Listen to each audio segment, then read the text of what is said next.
Good Friday morning, and thanks for joining us here on Kare 11 News Now. I'm Alicia Lewis. Developing right now, Minneapolis police are looking for whoever shot 3 men in Minneapolis overnight, killing one of them.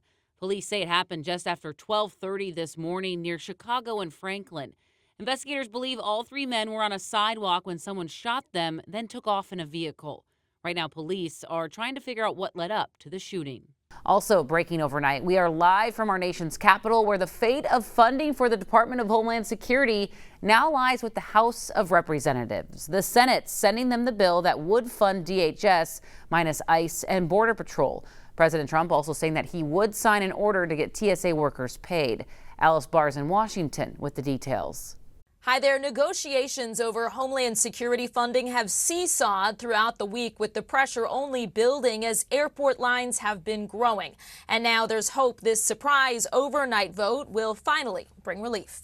In a dramatic middle-of-the-night move, the Senate voting to fund the Department of Homeland Security, except for immigration enforcement under ICE. It passed unanimously after weeks of haggling, despite containing none of the ICE reforms Democrats had been holding out for.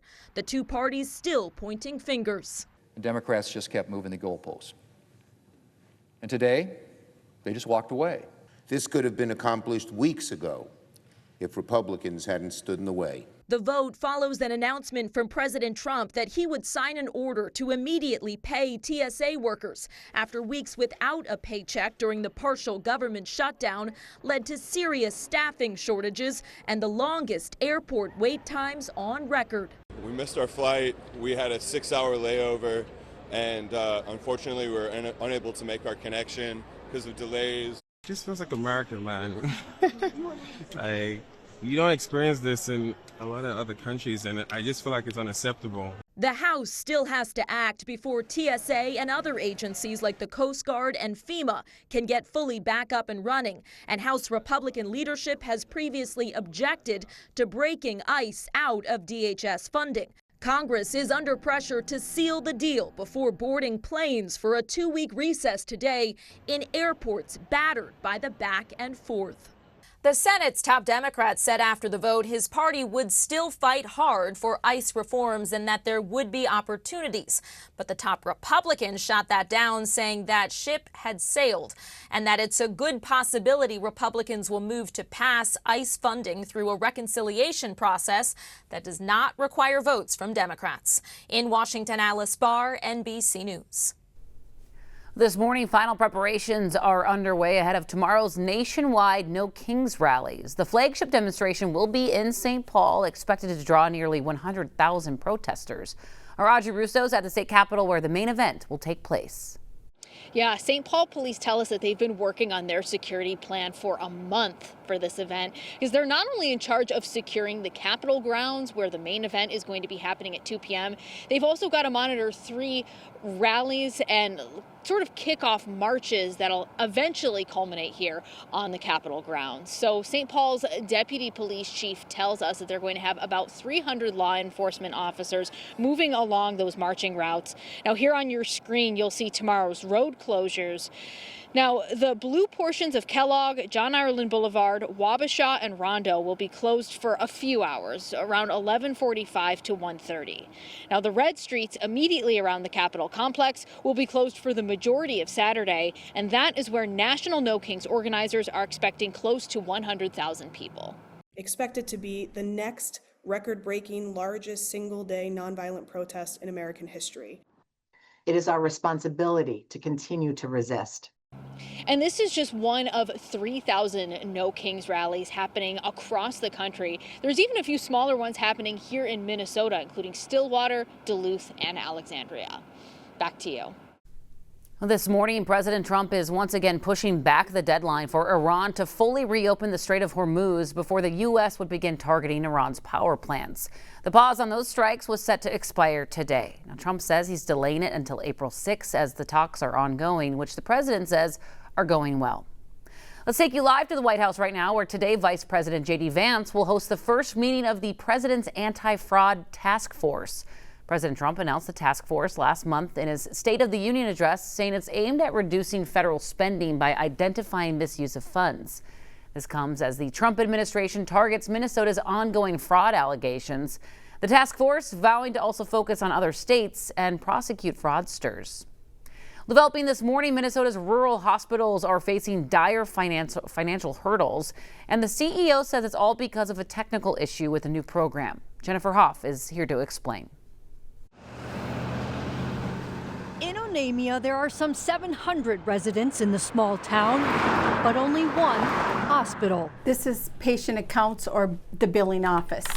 Where Beverly Inslee was not only born, but has now worked for 3 decades, tasked with checking the status of Medicare claims. One by one, line by line. That since the new year, the federal agency has mostly rejected, withholding nearly $3 million in reimbursements to the Mille Lacs health system alone. Yeah, it's difficult. The problem stemming from a payment processing change the Centers for Medicare and Medicaid Services implemented last summer, according to the hospital's CEO, Andy Knutson, calling it a technical issue with the software system now not enrolling its providers means bills can't get paid. These are legitimate costs that we've been billing the same way for years, and now that Medicare is telling us that it's incorrect, even though we've been doing it the same way for 70 years. We can't get a good answer for why this is happening. What's worse? It's bad.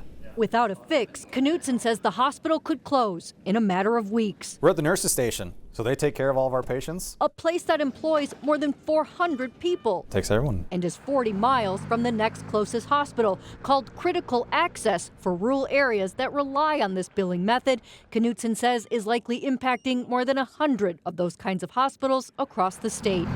And eventually, their patients. We can't fail, right? We can't fail. I can't fail my employees. I can't fail the community. I can't fail my patients. So we're going to keep trying and try to get this fixed. A burden everyone here is carrying. It's huge. One even Beverly Inslee says she didn't see coming. This is much more than a job. This is my community. This is my family's welfare. Also this morning, Twin Cities lawyers are filing what they're calling the first wave of class action lawsuits against ICE following Operation Metro Surge. They claim federal law enforcement violated the constitutional rights of residents who were peacefully protesting, saying some were assaulted, verbally abused, and detained illegally. We reached out to the Department of Homeland Security but have not heard back. We have brand new video this morning into the newsroom from the scene of a messy crash on 494 earlier this week. Take a look. It happened on eastbound 494 Tuesday night between Cedar and Highway 77 in Richfield. A semi hauling steel scaffolding hit a bridge, scattering them all across the roadway. You see it there. Now take a look at these still frames. One of those scaffolding broke through this windshield of a car driving behind the semi. Absolutely terrifying. You can see it landed in front of the passenger seat. That driver was taken to the hospital but is expected to be okay. The bridge was cleared of any damage as well, and the crash is still under investigation. This morning, lawmakers are pumping the brakes on a bill that could have lowered your license tab fees. In Minnesota, how much you pay for your tabs depends on the age and value of your vehicle. Under current law, a new vehicle loses value slower than Kelley Blue Book estimates. Now, the new bill would have allowed cars to depreciate more quickly in the state's records to make you pay less. But Democrats in the Transportation Committee voted against the bill, saying that it would cost the state nearly $1 billion. Individual people with their individual cars are getting priced out of the state. How could this work in reality? You know this is wrong. You know that we can't do this. Now, each state has its own way of calculating tab fees. Over in Wisconsin and Illinois, for example, they have a flat rate ranging from $85 in Wisconsin to about $150 in Illinois. All right, stick with us. More news and weather coming up after the break.